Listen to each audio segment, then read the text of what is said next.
Hello my dear students. In this video I am trying to explain about the economic environment of business. In the earlier classes we are discussing about we are already explaining about the various things in connection with the international business environment. International business, in the last video, in the earlier video, we are already explained about the international business environment, various things, various aspects in connection with the international business environment.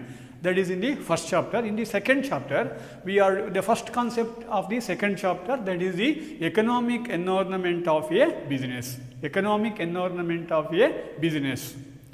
First of all, we are trying to understand the meaning of the economic environment. We are trying to explain the meaning of economic environment.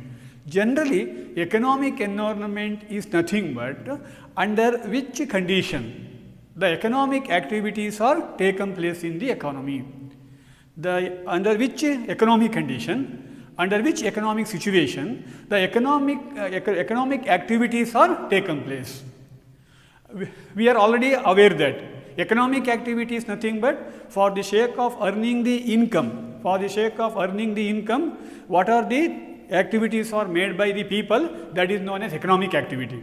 Economic activity is nothing but only for the purpose of earning the income. The motive of any economic activity, motive of the any activity that is earning the income. The earning the income is the ultimate goal of any activity, that is known as economic activity. The ultimate goal is earning the income. For the sake of earning the income, people involving in various activity. For agriculture, for example, agriculture, industry, trade, commerce, etc. These are known as the economic activity. At the time of earning the income, a given farmer who cultivate the land, that is economic activity. A given industrialist who organize the industry for the sake of earning the income. A given worker who involving in an economic activity, for the sake of earning the income, that is known as economic activity.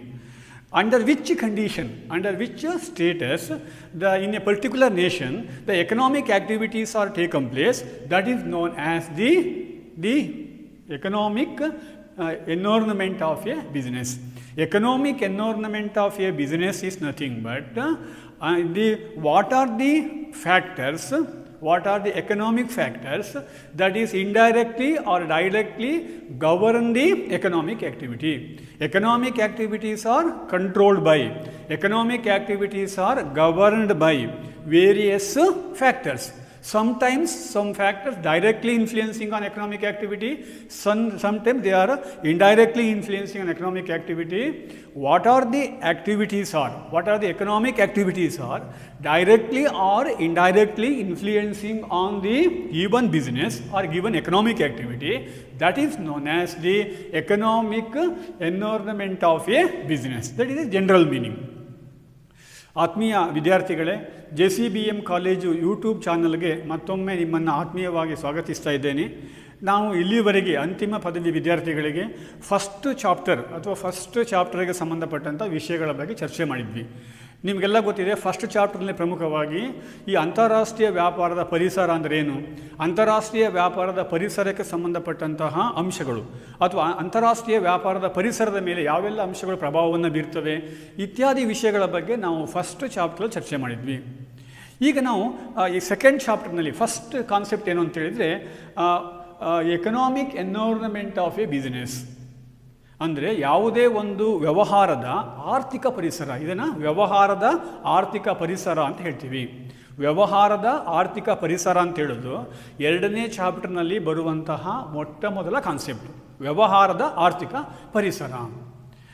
ಈಗ ಸಾಮಾನ್ಯ ಭಾಷೆಯಲ್ಲಿ ಹೇಳಬೇಕಾದ್ರೆ ವ್ಯವಹಾರದ ಆರ್ಥಿಕ ಪರಿಸರ ಅಂತ ಹೇಳಿದರೆ ಯಾವ ಒಂದು ಆರ್ಥಿಕ ಪರಿಸ್ಥಿತಿಯಲ್ಲಿ ಅಥವಾ ಯಾವ ಒಂದು ಆರ್ಥಿಕ ಪರಿಸ್ಥಿತಿಯಲ್ಲಿ ಒಂದು ದೇಶದಲ್ಲಿ ವ್ಯಾಪಾರ ಮತ್ತು ವಾಣಿಜ್ಯೋದ್ಯಮಗಳು ನಡೀತವೆ.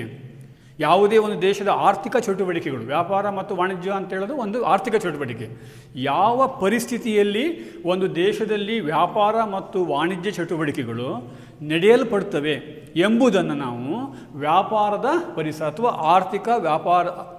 ವ್ಯವಹಾರದ ಆರ್ಥಿಕ ಪರಿಸರ ಅಂತ ಹೇಳ್ತೀವಿ.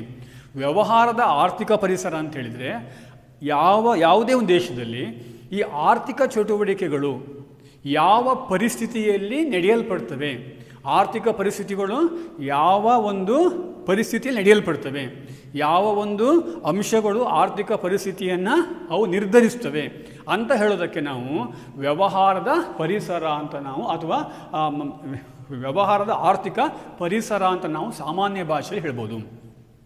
ನಾವು ವ್ಯವಹಾರದ ಆರ್ಥಿಕ ಪರಿಸ್ಥಿತಿ ಅಥವಾ ಆರ್ಥಿಕ ಒಂದು ಪರಿಸರವನ್ನು ಅರ್ಥ ಮಾಡ್ಕೊಳ್ಳೋ ಮೊದಲಾಗಿ ಆರ್ಥಿಕ ಚಟುವಟಿಕೆ ಅಂತ ನಿಮ್ಗೆ ಗೊತ್ತಿರಬೇಕು. ನಿಮ್ಗೆ ಈಗಾಗಲೇ ತಿಳ್ಕೊಂಡಿರುವಂತೆ ಆರ್ಥಿಕ ಚಟುವಟಿಕೆ ಅಂತ ಹೇಳಿದರೆ ಹಣವನ್ನು ಗಳಿಸುವ ಉದ್ದೇಶಕ್ಕೋಸ್ಕರವಾಗಿ, ಹಣವನ್ನು ಗಳಿಸಬೇಕು ಎನ್ನುವಂಥ ಉದ್ದೇಶಕ್ಕೋಸ್ಕರವಾಗಿ ಯಾವುದೇ ಒಂದು ಚಟುವಟಿಕೆಯನ್ನು ಕೈಗೊಂಡ್ರೆ ಅದನ್ನು ನಾವು ಪ್ರಮುಖವಾಗಿ ಆರ್ಥಿಕ ಚಟುವಟಿಕೆ ಅಂತ ಹೇಳ್ತೇವೆ. ಆರ್ಥಿಕ ಚಟುವಟಿಕೆ ಅಂದರೆ ಹಣವನ್ನು ಗಳಿಸುವಂಥ ಉದ್ದೇಶ, ಅದರ ಅಂತಿಮ ಉದ್ದೇಶ ಹಣ ಗಳಿಕೆಯೇ ಆಗಿರುತ್ತೆ. ಹಣವನ್ನು ಗಳಿಸಬೇಕು ಎನ್ನುವಂಥ ಉದ್ದೇಶಕ್ಕೋಸ್ಕರವಾಗಿ ಎಲ್ಲಿ ಯಾವುದೇ ಒಂದು ಆರ್ಥಿಕ ಚಟುವಟಿಕೆಯನ್ನು ಕೈಗೊಳ್ಳೋದಕ್ಕೆ ಅಥವಾ ಯಾವುದೇ ಒಂದು ಚಟುವಟಿಕೆಯನ್ನು ಕೈಗೊಳ್ಳೋದಕ್ಕೆ ನಾವು ಆರ್ಥಿಕ ಚಟುವಟಿಕೆ ಅಂತ ಹೇಳ್ತೀವಿ. ಫಾರ್ ಎಕ್ಸಾಂಪಲ್ ಈಗ ಕೃಷಿ, ಹಾಗೆ ಕೈಗಾರಿಕೆ, ಸಾರಿಗೆ, ಸಂಪರ್ಕ ಇವೆಲ್ಲವೂ ಕೂಡ ಆರ್ಥಿಕ ಚಟುವಟಿಕೆ. ಅಂದರೆ ಹಣವನ್ನು ಗಳಿಸುವಂಥ ಉದ್ದೇಶಕ್ಕೋಸ್ಕರವಾಗಿ ಇಂತಹ ಚಟುವಟಿಕೆಯನ್ನು ಕೈಗೊಳ್ತಾರೆ. ಒಬ್ಬ ಕೃಷಿಕ ತನ್ನ ಭೂಮಿಯನ್ನು ಯಾಕೆ ಉಳುಮೆ ಮಾಡ್ತಾನೆ ಅಂತ ಹೇಳಿದರೆ ಅದರಿಂದ ಆದಾಯವನ್ನು ಗಳಿಸಬೇಕು. ಅದೇ ಒಬ್ಬ ಸಂಗೀತಗಾರ ಸಂಗೀತವನ್ನು ಹಾಡ್ತಾನೆ, ಹಾಡಿದಾಗ ಅದರ ಹಿಂದೆ ಹಣವನ್ನು ಗಳಿಸುವ ಉದ್ದೇಶ ಇದ್ದರೆ ಅದು ಆರ್ಥಿಕ ಚಟುವಟಿಕೆ ಆಗುತ್ತೆ. ಕೇವಲ ಸಂತೋಷಕ್ಕೋಸ್ಕರವಾಗಿ ಹಾಡಿದರೆ ಅದು ಆರ್ಥಿಕ ಚಟುವಟಿಕೆ ಅಲ್ಲ. ಸಂಗೀತವನ್ನು ಹಾಡುವಂತಹ ಆ ವ್ಯಕ್ತಿ ತಾನು ಸಂತೋಷಕ್ಕೋಸ್ಕರವಾಗಿ ಈ ಹಾಡನ್ನು ಹಾಡಿದರೆ ಅದು ಆರ್ಥಿಕ ಚಟುವಟಿಕೆ ಅಲ್ಲ. ಬದಲಾಗಿ ಆದಾಯವನ್ನು ಗಳಿಸಬೇಕು ಎನ್ನುವಂಥ ಉದ್ದೇಶಕ್ಕೋಸ್ಕರವಾಗಿ ಸಂಗೀತವನ್ನು ಹಾಡಿದರೆ ಅದು ಆರ್ಥಿಕ ಚಟುವಟಿಕೆ ಆಗುತ್ತೆ. ಆರ್ಥಿಕ ಚಟುವಟಿಕೆ ಅಂದರೆ ಹಣವನ್ನು ಗಳಿಸುವಂತಹ ಉದ್ದೇಶಕ್ಕೋಸ್ಕರವಾಗಿ ನಡೆಸಲ್ಪಡುವ ಚಟುವಟಿಕೆಗಳು. ಇದರ ಹಿಂದೆ ಹಣವನ್ನು ಗಳಿಸುವ ಉದ್ದೇಶ ಇರುತ್ತೆ. ಈ ಆರ್ಥಿಕ ಚಟುವಟಿಕೆಗಳು ಯಾವ ಯಾವ ಪರಿಸ್ಥಿತಿಯಲ್ಲಿ ಅಥವಾ ಯಾವ ಯಾವ ಷರತ್ತುಗಳಿಗೆ ಒಳಪಟ್ಟು ಒಂದು ದೇಶದಲ್ಲಿ ನಡೆಯಲ್ಪಡುತ್ತೆ ಎಂಬುದನ್ನು ವ್ಯವಹಾರದ ಆರ್ಥಿಕ ಪರಿಸರ ಅಂತ ಹೇಳ್ತೇವೆ. ವ್ಯವಹಾರದ ಆರ್ಥಿಕ ಪರಿಸರ ಅಂದರೆ ಯಾವ ಯಾವ ಷರತ್ತಿಗೆ ಒಳಪಟ್ಟು, ಯಾವ ಯಾವ ನಿಯಮಗಳಿಗೆ ಒಳಪಟ್ಟು ಒಂದು ದೇಶದಲ್ಲಿ ಈ ಆರ್ಥಿಕ ಚಟುವಟಿಕೆಗಳು ಪ್ರಾರಂಭಿಸಲ್ಪಡ್ತವೆ ಮತ್ತು ಮುಂದುವರಿಯಲ್ಪಡ್ತವೆ ಎಂಬುದಕ್ಕೆ ನಾವು ವ್ಯವಹಾರದ ಆರ್ಥಿಕ ಪರಿಸರ ಅಂತ ಹೇಳ್ತೇವೆ. ಇದನ್ನು ಇನ್ನೂ ಕೂಡ ನಾವು ತುಂಬ ಚೆನ್ನಾಗಿ ಅರ್ಥ ಮಾಡ್ಕೋಬೇಕಾದ್ರೆ we are try to know some important definition. One of the important definition that is the economic environment. Economic environment is nothing but all the economic factors that influence the buying habit of the consumer.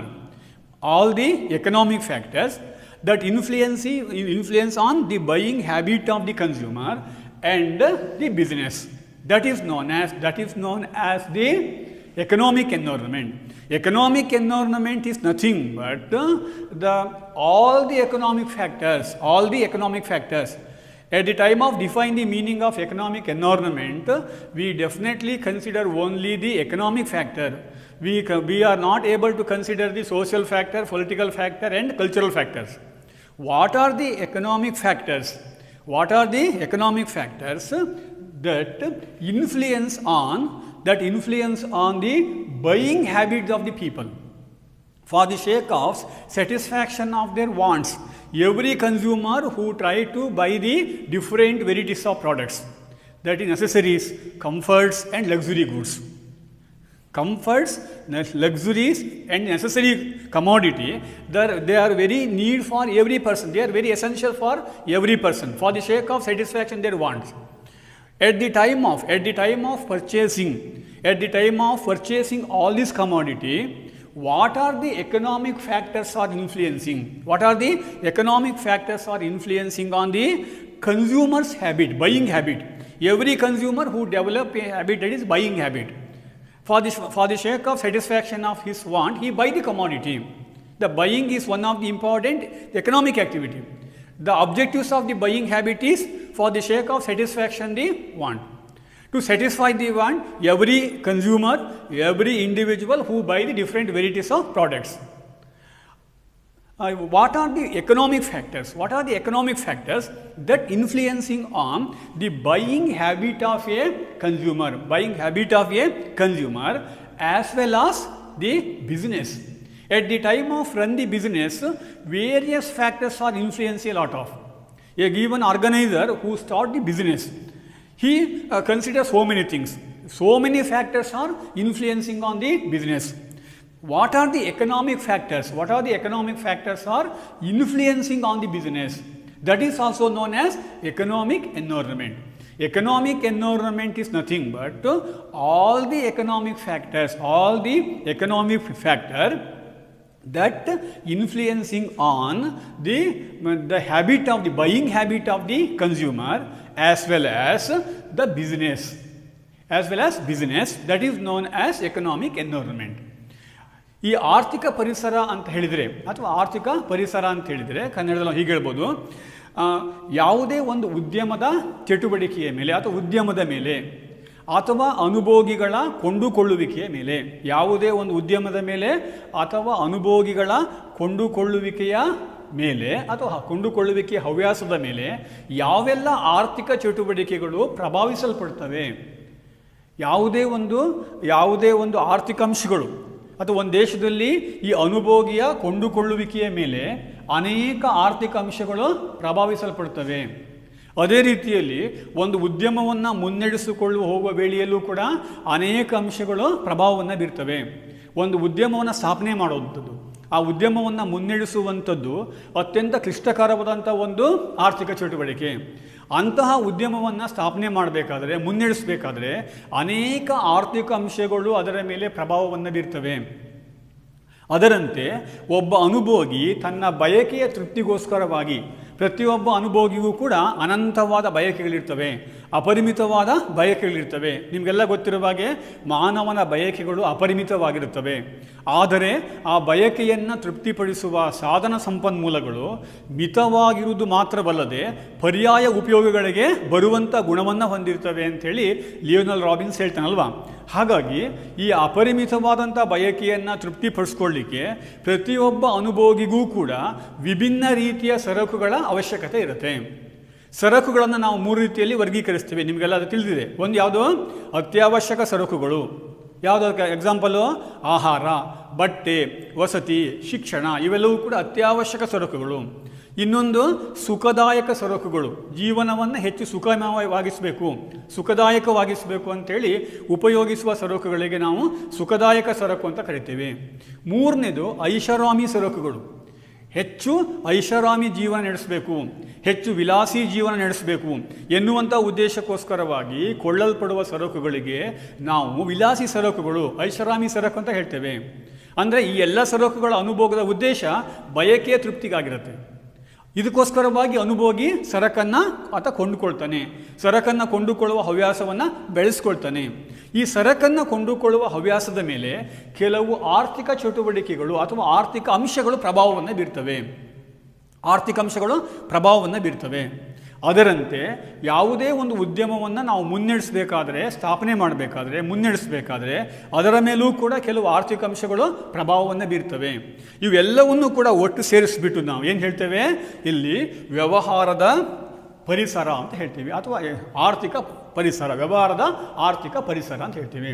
ವ್ಯವಹಾರದ ಆರ್ಥಿಕ ಪರಿಸರ ಅಂತ ಹೇಳಿದ್ರೆ ಯಾವುದೇ ಒಬ್ಬ ಅನುಭೋಗಿ ಅಥವಾ ಅನುಭೋಗಿಯ ಕೊಂಡುಕೊಳ್ಳುವಿಕೆಯ ಹವ್ಯಾಸದ ಮೇಲೆ, ಒಂದು ಉದ್ಯಮವನ್ನು ಮುನ್ನಡೆಸಿಕೊಂಡು ಹೋಗುವುದರ ಮೇಲೆ ಪ್ರಭಾವವನ್ನು ಬೀರಬಲ್ಲ ಈ ಆರ್ಥಿಕ ಅಂಶಗಳನ್ನು, ಎಲ್ಲ ರೀತಿಯ ಆರ್ಥಿಕ ಅಂಶಗಳು, ಯಾವುದೇ ಒಬ್ಬ ಅನುಭೋಗಿಯ ಕೊಂಡುಕೊಳ್ಳುವಿಕೆಯ ಮೇಲೆ ಆಗಿರ್ಬೋದು, ಅಥವಾ ಯಾವುದೇ ಉದ್ಯಮವನ್ನು ಸ್ಥಾಪನೆ ಮಾಡುವಂಥದ್ದು, ಮುನ್ನಡೆಸುವಂಥದ್ದು ಆಗಿರ್ಬೋದು, ಅದರ ಮೇಲೆ ಆರ್ಥಿಕ ಅಂಶಗಳು ಪ್ರಭಾವ ಬೀರ್ತವೆ, ಸಾಮಾಜಿಕ ಅಂಶಗಳು ಪ್ರಭಾವ ಬೀರ್ತವೆ, ರಾಜಕೀಯ ಅಂಶಗಳು ಪ್ರಭಾವ ಬೀರ್ತವೆ. ಆದರೆ ನಾವಿಲ್ಲಿ ಕೇವಲ ಆರ್ಥಿಕ ಅಂಶಗಳು ಹೇಗೆ ಉದ್ಯಮದ ಮೇಲೆ, ಹೇಗೆ ಅನುಭೋಗಿಯ ಕೊಂಡುಕೊಳ್ಳುವಿಕೆಯ ಮೇಲೆ ಪ್ರಭಾವವನ್ನು ಬೀರ್ತವೆ ಎಂಬುದನ್ನು ನಾವು ಆರ್ಥಿಕ ಪರಿಸರ ಅಂತ ನಾವು ಕರಿತೇವೆ. That is the meaning of the economic environment. Then we are try to explain the classification of types of economic environment. Classification are types of economic environment. The economic environment of a business is broadly classified into 2 categories. Number 1 is the macroeconomic factors. Number 2 is the microeconomic factor. The economic, the condition or the classification of economic environment is broadly classified into two groups. Number one is the macro factors. Macro factors. Number second is the micro factors. Sometimes macro factor means the outside the control of a business. Outside the control of a business, some of the factors are influencing on a business. A business that is influenced by outside the factor. It is not under control of a businessman. That is the macroeconomic factors or the macro factors. Number second is the micro factor. Micro factors within the business. Some of the factors are influencing on the consumer's buying habit as well as the business. That is the micro factors. First of all, we are trying to know the meaning and various things in connection with the macro factors. ಇಲ್ಲಿ ಈ ಒಂದು ಆರ್ಥಿಕ ಪರಿಸರವನ್ನು ಅರ್ಥ ಮಾಡಿಕೊಂಡ ನಂತರ ನಾವೀಗ ಆರ್ಥಿಕ ಪರಿಸರವನ್ನು ನಾವು ಹೇಗೆ ವರ್ಗೀಕರಣ ಮಾಡ್ಬೋದು ಅಥವಾ ಆರ್ಥಿಕ ಪರಿಸರದ ವರ್ಗೀಕರಣ. ಆರ್ಥಿಕ ಪರಿಸರವನ್ನು ನಾವು ವಿಶಾಲವಾಗಿ ಎರಡು ರೀತಿ ವರ್ಗೀಕರಿಸ್ತೇವೆ. ಅವು ಯಾವುದು ಅಂದರೆ ಒಂದನೇದು ಸಮಗ್ರ ಅಂಶಗಳು ಅಥವಾ ಸಮಗ್ರ ಆರ್ಥಿಕ ಪರಿಸರಗಳು, ಇನ್ನೊಂದು ಸೂಕ್ಷ್ಮ ಅಂಶಗಳು, ಸೂಕ್ಷ್ಮ ಆರ್ಥಿಕ ಪರಿಸರಗಳು. ಇದನ್ನು ಭಾಳ ಸರಳವಾಗಿ ಹೇಳಬೇಕಾದ್ರೆ ಸಮಗ್ರ ಆರ್ಥಿಕ ಪರಿಸರ ಅಂತ ಹೇಳಿದರೆ ಆ ಉದ್ಯಮದ ಅಥವಾ ಅನುಭೋಗಿಯ ಕೊಂಡುಕೊಳ್ಳುವಿಕೆಯ ವ್ಯಾಪ್ತಿಯಿಂದ ಇರುವಂತಹ ಅಥವಾ ಒಬ್ಬ ಉದ್ಯಮಿಯದ ಕಾರಣ ಅಲ್ಲ, ಆ ಉದ್ಯಮ ಚಟುವಟಿಕೆಯ ವ್ಯಾಪ್ತಿಯಿಂದ ಹೊರಗಿರಲ್ಪಡ ಅಂಶಗಳು, ಹೊರಗಿನ ಅಂಶಗಳು, ಉದ್ಯಮದ ಹೊರಗಿನ ಅಂಶಗಳು ಆ ಉದ್ಯಮದ ಮೇಲೆ ಪ್ರಭಾವವನ್ನು ಬೀರ್ತವೆ. ಅನುಭೋಗಿಯ ಕೈಗೆ ನಿಲುಕದೇ ಇರುವಂಥ ಅಂಶಗಳು, ಆತನ ಹತೋಟಿಲಿ ಇಲ್ಲದಿರುವಂಥ ಅಂಶಗಳು ಆತನ ಕೊಂಡುಕೊಳ್ಳುವಿಕೆಯ ಮೇಲೆ ಪ್ರಭಾವವನ್ನು ಬೀರ್ತವೆ. ಅಂತಹ ಅಂಶಗಳನ್ನು ನಾವು ಸಮಗ್ರ ಆರ್ಥಿಕ ಪರಿಸರ ಅಂತ ಕರಿತೇವೆ. ಸಮಗ್ರ ಆರ್ಥಿಕ ಪರಿಸರದಲ್ಲಿ ನಾವೇನು ಮಾಡ್ತೀವಿ, ಅನುಭೋಗಿಗಳ ಅಥವಾ ಉದ್ಯಮದ ಅದರ ವ್ಯಾಪ್ತಿಯಿಂದ ಹೊರಗಿರುವಂಥ ಅಂಶಗಳು ಯಾವ ರೀತಿ ಆ ಉದ್ಯಮದ ಮೇಲೆ ಪ್ರಭಾವವನ್ನು ಬೀರ್ತವೆ ಎನ್ನುವುದರ ಬಗ್ಗೆ ನಾವಿಲ್ಲಿ ಚರ್ಚೆ ಮಾಡ್ತೀವಿ. ಹಾಗೆ ಇನ್ನೊಂದು ಸೂಕ್ಷ್ಮವಾದಂಥ ಅಂಶಗಳು ಕೆಲವಿರ್ತವೆ. ಸೂಕ್ಷ್ಮವಾದಂಥ ಆರ್ಥಿಕ ಪರಿಸರಕ್ಕೆ ಸಂಬಂಧಪಟ್ಟಂತೆ ಹೇಳಬೇಕಾದ್ರೆ ಆ ಉದ್ಯಮದ ವ್ಯಾಪ್ತಿಯ ಒಳಗಿರುವಂಥ ಅಂಶಗಳು, ಉದ್ಯಮೆಯ ಹತೋಟಿಯಲ್ಲಿ, ಉದ್ಯಮೆಯ ಕೈಯಲ್ಲಿ ಇರುವಂಥ ಕೆಲವು ಅಂಶಗಳು ಆ ಒಂದು ವ್ಯವಹಾರದ ಪರಿಸರದ ಮೇಲೆ ಪ್ರಭಾವವನ್ನು ಬೀರ್ತಾ ಇರ್ತವೆ, ಆರ್ಥಿಕ ಪರಿಸರದ ಮೇಲೆ ಪ್ರಭಾವವನ್ನು ಬೀರ್ತಾ ಇರ್ತವೆ. ಅದನ್ನು ನಾವು ಏನು ಕರಿಬೇಕು, ಸೂಕ್ಷ್ಮವಾದಂಥ ಅಂಶಗಳು, ಅದು ಸೂಕ್ಷ್ಮವಾದಂಥ ಆರ್ಥಿಕ ಪರಿಸರದ ಅಂಶಗಳು ಅಂತ ಹೇಳ್ತೇವೆ. First of all, we are trying to analyze the various macroeconomic factors that influencing on a economic environment. ಸಮಗ್ರ ಆರ್ಥಿಕ ಅಂಶಗಳು ಹೇಗೆ, ಯಾವೆಲ್ಲ ಸಮಗ್ರ ಆರ್ಥಿಕ ಅಂಶಗಳು ಈ ಅನುಭೋಗಿಯ ಕೊಂಡುಕೊಳ್ಳುವಿಕೆಯ ಮೇಲೆ ಅಥವಾ ಕೊಂಡುಕೊಳ್ಳುವ ಹವ್ಯಾಸದ ಮೇಲೆ ಅಥವಾ ಒಂದು ಉದ್ಯಮದ ಮೇಲೆ ಪ್ರಭಾವವನ್ನು ಬೀರ್ತವೆ ಅಂತ ನಾವೀಗ ನೋಡಬೇಕಾಗುತ್ತೆ. ಅದರಲ್ಲಿ ಬಹಳ ಪ್ರಮುಖವಾಗಿರುವಂಥ ಅಂಶ ಅಂತ ಹೇಳಿದರೆ the employment opportunity of A country. The economy, how much of employment opportunities are created by the nation, the capacity of the economy to create the employment opportunities to the needy person. That is the employment opportunity. For example, in case of underdeveloped economies, even developed countries also, now under the COVID period, even in the developed countries also, the unemployment problem is increasing day by day. Especially in India and other developing economies, including developed countries like America also, the unemployment problem is an acute problem. It is increasing day by day. How much of people, they are physically and mentally prepared for work, but they are not able to secure the job. That is unemployment. The employment status of the country, the employment opportunities available in the country, that is one of the important economic factor that is beyond the control of a firm. That is beyond the control of a firm or a business. That is one of the important macroeconomic factors. ಸಮಗ್ರವಾದಂತಹ ಆರ್ಥಿಕ ಅಂಶಗಳ ಬಗ್ಗೆ ನಾವು ಚರ್ಚೆ ಮಾಡ್ತಾ ಇದ್ದೀವಿ. ಮೊದಲನೇ ಅಂಶ ಅಂತ ಹೇಳಿದ್ರೆ ಉದ್ಯೋಗಾವಕಾಶಗಳ ಪ್ರಮಾಣ. ಒಂದು ದೇಶದಲ್ಲಿ ಎಷ್ಟು ಉದ್ಯೋಗಾವಕಾಶಗಳನ್ನ ನಾವು ಸೃಷ್ಟಿ ಮಾಡ್ತಾ ಇದ್ದೇವೆ, ಸೃಷ್ಟಿ ಮಾಡುವಂಥ ಶಕ್ತಿ ದೇಶಕ್ಕಿದೆ. ಈಗ ಫಾರ್ ಎಕ್ಸಾಂಪಲ್ ಈಗ COVID-19 ಎನ್ನುವಂಥ ಸಮಸ್ಯೆ ವಿಶ್ವವ್ಯಾಪಿಯಾಗಿ ಹರಡಿದೆ. ಅದು ಕೇವಲ ಯಾವುದೇ ಒಂದು ದೇಶಕ್ಕೆ ಸೀಮಿತವಾಗಿಲ್ಲ. ಅದರಿಂದ ಉದ್ಯೋಗವನ್ನು ಕಳೆದುಕೊಳ್ಳುವವರ ಸಂಖ್ಯೆ ದಿನದಿಂದ ದಿನಕ್ಕೆ ಜಾಸ್ತಿ ಆಗ್ತಾಯಿದೆ. ಅದು ಕೇವಲ ಭಾರತಕ್ಕೆ ಮಾತ್ರ ಸೀಮಿತವಾಗಿಲ್ಲ ಅಥವಾ ಯಾವುದೇ ಒಂದು ದೇಶಗಳಿಗೆ ಮಾತ್ರ ಸೀಮಿತವಾಗಿಲ್ಲ. ಶ್ರೀಮಂತ ದೇಶಗಳಲ್ಲೂ ಕೂಡ ಇವತ್ತು ನಿರುದ್ಯೋಗಿಗಳ ಸಂಖ್ಯೆ ಜಾಸ್ತಿ ಆಗ್ತಿದೆ. ಬಡ ದೇಶಗಳಲ್ಲೂ ಕೂಡ ನಿರುದ್ಯೋಗಿಗಳ ಸಂಖ್ಯೆ ಜಾಸ್ತಿ ಆಗ್ತಿದೆ. ಭಾರತದಂಥ ಎಮರ್ಜ್ಡ್ ಎಕಾನಮಿ ಅಥವಾ ಬಹಳ ವೇಗವಾಗಿ ಅಭಿವೃದ್ಧಿ ಹೊಂದುತ್ತಿರುವ ದೇಶಗಳು ಅಲ್ಲೂ ಕೂಡ ನಿರುದ್ಯೋಗ ಸಮಸ್ಯೆ ಇದೆ. ಒಂದು ದೇಶ ವರ್ಷಕ್ಕೆ ಎಷ್ಟು ಜನರಿಗೆ ನಾವು ಉದ್ಯೋಗ ಸೃಷ್ಟಿ ಮಾಡುವ ಶಕ್ತಿ ಪಡ್ಕೊಂಡಿದ್ದೀವಿ ಎನ್ನುವಂಥ ಅಂಶಗಳು ಕೂಡ ಒಂದು ದೇಶದ ವ್ಯವಹಾರದ ಪರಿಸರದ ಮೇಲೆ, ಆರ್ಥಿಕ ಪರಿಸರದ ಮೇಲೆ ಪ್ರಭಾವವನ್ನು ಬೀರ್ತವೆ. ಈಗ ಭಾರತ ದೇಶದಲ್ಲಿ ಸ್ವಾತಂತ್ರ್ಯ ನಂತರದಲ್ಲಿ ನಾವು ಅನೇಕ ಉದ್ಯೋಗವನ್ನು ಸೃಷ್ಟಿ ಮಾಡುವಂಥ ಯೋಜನೆಗಳನ್ನು ಹಮ್ಮಿಕೊಂಡಿದ್ದೇವೆ. ಅದರ ಉದ್ದೇಶ ಏನು? ನಮ್ಮ ಯುವಕರಿಗೆ ಅಥವಾ ಉದ್ಯೋಗವನ್ನು ಬಯಸುವಂಥ ವ್ಯಕ್ತಿಗಳಿಗೆ ಉದ್ಯೋಗವನ್ನು ಕೊಡಬೇಕು ಅಂತ ಹೇಳ್ಬಿಟ್ಟು ಅಂಥ ಯುವಕರಿಗೆ ಉದ್ಯೋಗವನ್ನು ಕೊಡಲಿಕ್ಕೋಸ್ಕರವಾಗಿ ಅನೇಕ ಉದ್ಯೋಗ ಸೃಷ್ಟಿಯ ಕಾರ್ಯಕ್ರಮಗಳನ್ನು ನಾವು ಹಮ್ಮಿಕೊಂಡಿದ್ದೀವಿ. ಹಾಗಾಗಿ ಎಷ್ಟು ಜನರಿಗೆ ಉದ್ಯೋಗವನ್ನು ಸೃಷ್ಟಿ ಮಾಡುವ ಶಕ್ತಿ ನಾವು ಪಡ್ಕೊಂಡಿದ್ದೀವಿ ಎಂಬುದು ಒಂದು ಸಮಗ್ರ ಅಂಶ ಆಗಿರುತ್ತೆ. That is one of the important factor. The second important macroeconomic factor is the income. The income of an individual, the per capita income of an individual, that is also the second important factors that influencing on the macroeconomic factor. That is the second important macroeconomic factor that influencing on the economic environment. In a particular economy, individual income, the per capita income of an individual, that is also one of the factor. In case of developed country, the per capita income is too high, like that Switzerland, in case of England, Japan, Germany, in this economy, Denmark, Sweden, these are the economies are considered higher income economies. Their per capita income is very, very high. As a result of higher per capita income, the buying capacity of an individual consumer, that is too high. In case of India, our per capita income is very, very less when compared to developed countries. As a result of this, we are not able to buy more because of our per capita income is very, very less. Means the income of an individual, that is also one of the important factor. ಆದಾಯ ಅಂತ ಹೇಳೋದು ಕೂಡ ಒಂದು ಪ್ರಮುಖವಾದಂಥ ಅಂಶ ಆಗಿದೆ. ಎಷ್ಟು ಆದಾಯವನ್ನು ವ್ಯಕ್ತಿ ಗಳಿಸ್ತಾ ಇದ್ದಾನೆ, ಎಷ್ಟು ಆದಾಯ ಒಬ್ಬ ವ್ಯಕ್ತಿಗೆ ಬರ್ತಾ ಇದೆ, ಅದರ ಆಧಾರದ ಮೇಲೂ ಕೂಡ ನಾವು ಆರ್ಥಿಕ ಪರಿಸರವು ನಿರ್ಧಾರವಾಗಲ್ಪಡುತ್ತೆ. ಇಲ್ಲಿ ನೋಡಿ, ಶ್ರೀಮಂತ ದೇಶಗಳಲ್ಲಿ ಆದಾಯ ಜಾಸ್ತಿ ಇರುತ್ತೆ, ಇಲ್ಲಿ ಬಡ ದೇಶಗಳಲ್ಲಿ ಆದಾಯ ಕಡಿಮೆ ಇರುತ್ತೆ. ಶ್ರೀಮಂತ ದೇಶಗಳಲ್ಲಿ ಆದಾಯ ಹೆಚ್ಚಿದೆ ಅನ್ನೋ ಒಂದು ಕಾರಣಕ್ಕೋಸ್ಕರವಾಗಿ ಅವರು ಹೆಚ್ಚು ಸರಕನ್ನು ಕೊಂಡುಕೊಳ್ತಾರೆ. ಅವರ ಒಂದು ಅನುಭೋಗದ ಒಂದು ಶಕ್ತಿಯ ಮೇಲೆ ಅದು ಪ್ರಭಾವವನ್ನು ಬೀರುತ್ತೆ. ಅದೇ ಭಾರತದ ದೇಶಗಳಲ್ಲಿ ನಾವು ಏನಾಗಿದೆ, ನಮ್ಮ ಆದಾಯ ಕಡಿಮೆ, ಅನುಭೋಗವನ್ನು ಮಾಡುವಂಥ ವ್ಯಕ್ತಿಗಳಿಗೆ ಅದನ್ನು ಕೊಂಡುಕೊಳ್ಳುವಂಥ ಸಾಮರ್ಥ್ಯವೂ ಕೂಡ ಕಡಿಮೆ ಇರುತ್ತೆ. ಹಾಗಾಗಿ income is the second important factor. The third important factor is the inflation.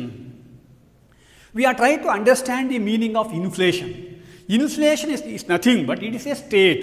It is a situation where too much money purchasing a very small amount of good. That is known as inflation. Inflation is a state where too much money purchasing a very few good, that is known as inflation. Inflation is a state where the value of money is declining. The value of money is declining, the prices of the commodity that is increasing in a very rapid way, that is known as inflation. The inflation is also one of the factor, one of the important, the macroeconomic factor that is beyond the control of a business, that is also influencing on a business as well as the buying habits of the people. ಅಂದರೆ ಯಾವುದೇ ಒಂದು ದೇಶದಲ್ಲಿ ಸಮಗ್ರ ಆರ್ಥಿಕ ಅಂಶಗಳಲ್ಲಿ ಮೂರನೇದು ಹಣದುಬ್ಬರ. ನಿಮಗೆ ಹಣದುಬ್ಬರ ಅಂದರೆ ಈಗೆಲ್ಲ ಗೊತ್ತಿದೆ. ಹಣದುಬ್ಬರ ಅಂದ್ರೇನು? ಹಣದುಬ್ಬರ ಅಂದರೆ ಸರಕು ಮತ್ತು ಸೇವೆಗಳ ಬೆಲೆಗಳು ಒಂದೇ ಸಮನೆ ಹೆಚ್ಚಾಗ್ತಾ ಇದ್ದು ಹಣದ ಮೌಲ್ಯ ಕಡಿಮೆ ಇರುವಂಥ ಸ್ಥಿತಿ. ಸರಕು ಮತ್ತು ಸೇವೆಗಳ ಬೆಲೆಗಳು ಒಂದೇ ಸಮನೆ ಹೆಚ್ಚಾಗ್ತಾ ಇದ್ದು ಹಣದ ಮೌಲ್ಯ ಕಡಿಮೆ ಇದ್ದರೆ ಅಥವಾ ಕಡಿಮೆ ಇರುವಂಥ ಒಂದು ಸ್ಥಿತಿಯನ್ನು ನಾವು ಹಣದುಬ್ಬರ ಅಂತ ಹೇಳ್ತೀವಿ. ಈ ಹಣದುಬ್ಬರದ ಸ್ಥಿತಿ ಇದು ಕೂಡ ಒಂದು ಯಾವುದೇ ಒಂದು ದೇಶದ ಈ ಒಂದು ಆರ್ಥಿಕ ಪರಿಸರದ ಮೇಲೆ ಪ್ರಭಾವವನ್ನು ಬೀರುತ್ತೆ. ಈಗ ಹಣದುಬ್ಬರ ಜಾಸ್ತಿ ಇದ್ದಾಗ ಸರಕು ಸೇವೆಗಳ ಬೆಲೆಗಳು ಹೆಚ್ಚಾಗಿರ್ತವೆ. ಹಾಗಾಗಿ ಅನುಭೋಗಿಗಳಿಗೆ ಹೆಚ್ಚು ಸರಕನ್ನು ಕೊಂಡುಕೊಳ್ಳಿಕ್ಕೆ ಸಾಧ್ಯ ಆಗೋದೇ ಇಲ್ಲ. ಉದ್ಯಮಿಗೂ ಕೂಡ ಅಷ್ಟೇ. ಈ ಒಂದು ದೇಶದ ಹಣದುಬ್ಬರ ಇದ್ದರೆ ಆತ ಉತ್ಪಾದನೆ ಮಾಡಿದ ಸರಕನ್ನು ಮಾರಾಟ ಮಾಡುವಾಗ ಹೆಚ್ಚಿನ ಬೆಲೆಗೆ ಮಾರಾಟ ಮಾಡಬೇಕಾಗತ್ತೆ. ಇದರಿಂದ ಅವರು ಅನುಭೋಗಿಗಳನ್ನ ಅಥವಾ ಗ್ರಾಹಕರನ್ನು ಕಳ್ಕೊಳ್ಬೇಕಾಗತ್ತೆ. ಈ ರೀತಿಯ ಹಣದುಬ್ಬರಕ್ಕೆ ಸಂಬಂಧಪಟ್ಟ ಅಂಶಗಳು ಕೂಡ ಪ್ರಭಾವವನ್ನು ಬೀರ್ತವೆ. the fourth important factor, that is the interest rate or rate of interest. That is also beyond the control of the consumer as well as the business. The rate of interest The rate of interest is entirely decided by the central bank, the central bank of a nation. For example, in India, RBI, that decides the rate of interest. On the basis of the economic condition of a nation, the rate of interest is varied from one point of time to another point of time. When the rate of interest is varied, as a consequence of this, it affects on the buying habits of the people as well as the business. That is one of the important macroeconomic factors. ಈ ಒಂದು ಸಮಗ್ರ ಅಂಶಗಳಲ್ಲಿ ಮತ್ತೊಂದು ಅಂಶ ಯಾವುದು ಅಂತ ಹೇಳಿದರೆ ಇಲ್ಲಿ ಬಡ್ಡಿಯ ದರ. ನಿಮಗೆ ಬಡ್ಡಿಯ ದರ ಅಂತ ಹೇಳೋದು ಯಾವುದೇ ಒಬ್ಬ ಉದ್ಯಮಿಯ ವ್ಯಾಪ್ತಿಯಿಂದ ಹೊರಪಟ್ಟಿರುವಂಥ ಅಂಶ, ಹೊರಗಿರುವಂಥ ಅಂಶ, ಅಥವಾ ಅನುಭೋಗಿಗಳ ಕೊಂಡುಕೊಳ್ಳುವಿಕೆಯ ವ್ಯಾಪ್ತಿಯಿಂದ ಹೊರಗಿರುವಂಥ ಅಂಶ. ಆತ ಯಾವುದೇ ಕಾರಣಕ್ಕೆ ಡಿಸೈಡ್ ಮಾಡಲಿಕ್ಕೆ ಬರೋದಿಲ್ಲ, ಅನುಭೋಗಿ ಡಿಸೈಡ್ ಮಾಡಲಿಕ್ಕೆ ಬರೋದಿಲ್ಲ, ಅದನ್ನು ಕೇಂದ್ರ ಬ್ಯಾಂಕ್ ಡಿಸೈಡ್ ಮಾಡುತ್ತೆ. ಒಬ್ಬ ಉದ್ಯಮಿ ಅದನ್ನು ಡಿಸೈಡ್ ಮಾಡಲಿಕ್ಕೆ ಬರೋದಿಲ್ಲ. ಭಾರತ ದೇಶದಲ್ಲಿರುವಂತಹ ದೊಡ್ಡ ದೊಡ್ಡ ಉದ್ಯಮಿಗಳು ಅಂಬಾನಿ, ಅದಾನಿ, ಟಾಟಾ ಇವ್ರು ಯಾರೂ ಕೂಡ ರೇಟ್ ಆಫ್ ಇಂಟ್ರೆಸ್ಟ್ ಎಷ್ಟಿರಬೇಕು ಡಿಸೈಡ್ ಮಾಡೋದಲ್ಲ. ಬದಲಾಗಿ ನಮ್ಮ ದೇಶದ ರಿಸರ್ವ್ ಬ್ಯಾಂಕ್ ಆಫ್ ಇಂಡಿಯಾ ಆರ್ಥಿಕ ಸ್ಥಿತಿಯನ್ನು ಅರ್ಥ ಮಾಡ್ಕೊಂಡ್ಬಿಟ್ಟು ಏನು ಮಾಡುತ್ತೆ, ಬಡ್ಡಿಯ ದರವನ್ನು ಬದಲಾಯಿಸ್ತಾ ಇರುತ್ತೆ. ಪ್ರತಿ 6 ಮಂತ್ ಅದು ರೇಟ್ ಆಫ್ ಇಂಟ್ರೆಸ್ಟನ್ನು ಚೇಂಜ್ ಮಾಡ್ತಾ ಇರುತ್ತೆ on the basis of the economic condition. ಯಾವಾಗ ಬಡ್ಡಿಯ ದರ ಬದಲಾಗುತ್ತೆ ಅದು ಅನುಭೋಗಿಗಳ ಕೊಂಡುಕೊಳ್ಳುವಿಕೆಯ ಹವ್ಯಾಸದ ಮೇಲೆ ಮತ್ತು ಒಂದು ಉದ್ಯಮದ ಸ್ಥಾಪನೆ ಮತ್ತು ಅದನ್ನು ಮುನ್ನಡೆಸಿಕೊಂಡು ಹೋಗುವುದರ ಮೇಲೆ ಪ್ರಭಾವವನ್ನು ಬೀರುತ್ತೆ. That is one of the important macro factor. The next important ಒಂದು tax rate. The tax rate is not one and the same. That is differ from one point of time to another point of time. For example, in India, GST, the GST rate, it is not one and the same. According to the need of the revenue to the government. Government or a separate committee, they decide the GST rate. At the same time, the income tax rate, indirect tax rate, these type of tax rates are decided by separate system. That is, government decide the tax rate. In every budget, government to vary the tax rate. When tax rates are varied, it influencing on the business habits of the people as well as the given business also. ಅಂದರೆ ಯಾವುದೇ ಒಂದು ದೇಶದಲ್ಲಿ ಈ ಒಂದು ವ್ಯಾಪಾರದ ಪರಿಸರದ ಮೇಲೆ ಪ್ರಭಾವವನ್ನು ಬೀರಬಲ್ಲ ಮತ್ತೊಂದು ಅಂಶ ಯಾವುದು ಅಂತ ಹೇಳಿದರೆ ಪ್ರಮುಖವಾಗಿ ತೆರಿಗೆಯ ದರ. ನಿಮಗೆ ಗೊತ್ತಿದೆ, ತೆರಿಗೆ ದರ ಯಾವತ್ತೂ ಕೂಡ ಒಂದೇ ರೀತಿ ಇರೋದಿಲ್ಲ. ತೆರಿಗೆ ದರ ಡಿಸೈಡ್ ಮಾಡೋದು ಯಾರೋ ಸರ್ಕಾರ ಡಿಸೈಡ್ ಮಾಡುತ್ತೆ. ಸರ್ಕಾರ ತನ್ನ ಹಣಕಾಸಿನ ಅವಶ್ಯಕತೆಯನ್ನು ಆಧರಿಸಿಬಿಟ್ಟು ಅಥವಾ ಸಮಾಜದಲ್ಲಿ ಏನೆಲ್ಲ ಬದಲಾವಣೆಗಳನ್ನ ಮಾಡಬೇಕು, ಸರ್ಕಾರಕ್ಕೆ ಕೇವಲ ತೆರಿಗೆಯನ್ನು ಹಣವನ್ನು ಗಳಿಸುವ ಉದ್ದೇಶಕ್ಕೆ ಮಾತ್ರ ಹಾಕೋದಿಲ್ಲ, ಸಾಮಾಜಿಕ ಸಮಾನತೆ ಉದ್ದೇಶ ಇರುತ್ತೆ, ಅನೇಕ ಉದ್ದೇಶಗಳಿಂದ ತೆರಿಗೆಯನ್ನು ಹಾಕುತ್ತೆ. ಆ ತೆರಿಗೆಯನ್ನು ಹಾಕುವಂತಹದ್ದು ಪ್ರತಿ ಮುಂಗಡ ಪತ್ರದಲ್ಲಿ ಮಾತ್ರ ನಡೆಯುತ್ತೆ. ಆ ಮುಂಗಡ ಪತ್ರದ ಮೂಲಕ ತೆರಿಗೆಯ ದರವನ್ನು ಅದು ಡಿಸೈಡ್ ಮಾಡುತ್ತೆ. ಆದರೆ ನೋಡಿ, ಭಾರತ ದೇಶದಲ್ಲಿ ಈಗ ತೆರಿಗೆಯ ದರವನ್ನು ಡಿಸೈಡ್ ಮಾಡುವಂಥ ಅಧಿಕಾರ ಸರ್ಕಾರದಿಂದ ಈಗ ಒಂದು ಪ್ರತ್ಯೇಕವಾದಂಥ GST ಮಂಡಳಿಗೆ ಶಿಫ್ಟ್ ಆಗಿದೆ. ನೋಡಿ, GST ಮಂಡಳಿ ಪ್ರತಿ 3 ತಿಂಗಳಿಗೆ 6 ತಿಂಗಳಿಗೆ ಒಮ್ಮೆ ಸಭೆ ಸೇರಿಬಿಟ್ಟು ತೆರಿಗೆ ದರ ಚೇಂಜ್ ಮಾಡ್ತಾ ಇರುತ್ತೆ. ಹಾಗೆ ತೆರಿಗೆ ದರ ಬದಲಾದಾಗ ಅದರಿಂದ ಅನುಭೋಗಿಗಳ ಕೊಂಡುಕೊಳ್ಳುವಿಕೆಯ ಮೇಲೆ, ಅದೇ ರೀತಿಯಲ್ಲಿ ಒಂದು ವ್ಯವಹಾರದ ಮೇಲೂ ಕೂಡ ಪ್ರಭಾವವನ್ನು ಬೀರುತ್ತೆ. ಅದೇ ರೀತಿಯಲ್ಲಿ next important macro economic factor ಇದೆ foreign exchange rate. Foreign exchange rate is also one of the important factor which determine the business environment. It is one of the important economic factor. Foreign exchange rate. The foreign exchange rate is one of the important factor. Foreign exchange rate means the rate at which the one currency is exchanged with another currency. That is known as foreign exchange rate. Foreign exchange is nothing but the rate at which one economy's currency is exchanged with another economy's currency. That is known as foreign exchange rate. The foreign exchange rate is not one and the same. That is determined by demand and supply of foreign exchange. That is varied from one point of time to another point of time also. That is also one of the important macroeconomic factor. ಅಂದರೆ ಯಾವುದೇ ಒಂದು ದೇಶದ ವ್ಯವಹಾರದ ಪರಿಸರದ ಮೇಲೆ ಪ್ರಭಾವವನ್ನು ಬೀರಬಲ್ಲ ಮತ್ತೊಂದು ಅಂಶ ಅಂತ ಹೇಳಿದರೆ ಇಲ್ಲಿ ವಿದೇಶಿ ವಿನಿಮಯ ದರ. ಈ ವಿದೇಶಿ ವಿನಿಮಯ ದರ ಒಂದೇ ರೀತಿ ಆಗಿರೋದಿಲ್ಲ. ಅದು ಆ ವಿದೇಶಿ ವಿನಿಮಯದ ಅಥವಾ ವಿದೇಶಿ ಕರೆನ್ಸಿಯ ಬೇಡಿಕೆ ಮತ್ತು ಪೂರೈಕೆ ಅಂಶಗಳ ಆಧಾರದ ಮೇಲೆ ಅದು ನಿರ್ಧಾರ ಆಗುತ್ತೆ.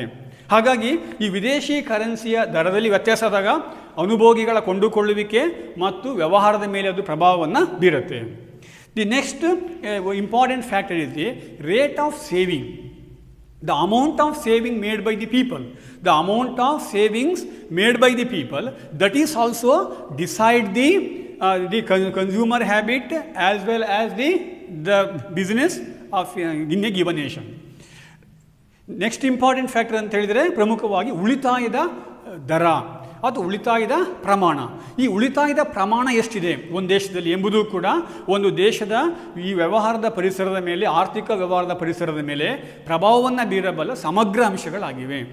ಈಗ ಉಳಿತಾಯದ ಪ್ರಮಾಣ ಒಂದೇ ರೀತಿ ಇರೋದೇ ಇಲ್ಲ, ಅದು ಬದಲಾಗ್ತಾ ಇರುತ್ತೆ. ಆ ಬದಲಾದಾಗ ಅದು ಒಂದು ಉದ್ಯಮದ ಮೇಲೆ, ಅದೇ ರೀತಿಯಲ್ಲಿ ಅನುಭೋಗಿಗಳ ಕೊಂಡುಕೊಳ್ಳುವಿಕೆಯ ಮೇಲೆ ಪ್ರಭಾವವನ್ನು ಬೀರುತ್ತೆ. The next one is the psychology of the consumer. Psychology of the consumer.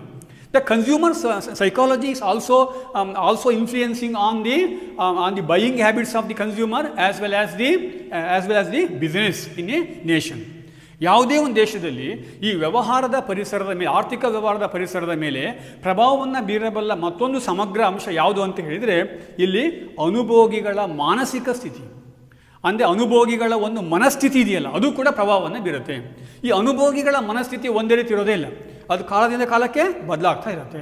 ಈ ಅನುಭೋಗಿಗಳ ಮನಸ್ಥಿತಿ ಬದಲಾದಾಗ ಅದರ ಕೊಂಡುಕೊಳ್ಳುವಿಕೆಯ ಮೇಲೆ, ಸರಕಿನ ಕೊಂಡುಕೊಳ್ಳುವಿಕೆಯ ಮೇಲೆ ಮತ್ತು ವ್ಯವಹಾರದ ಮೇಲೆ ಅದು ಪ್ರಭಾವವನ್ನು ಬೀರುತ್ತೆ.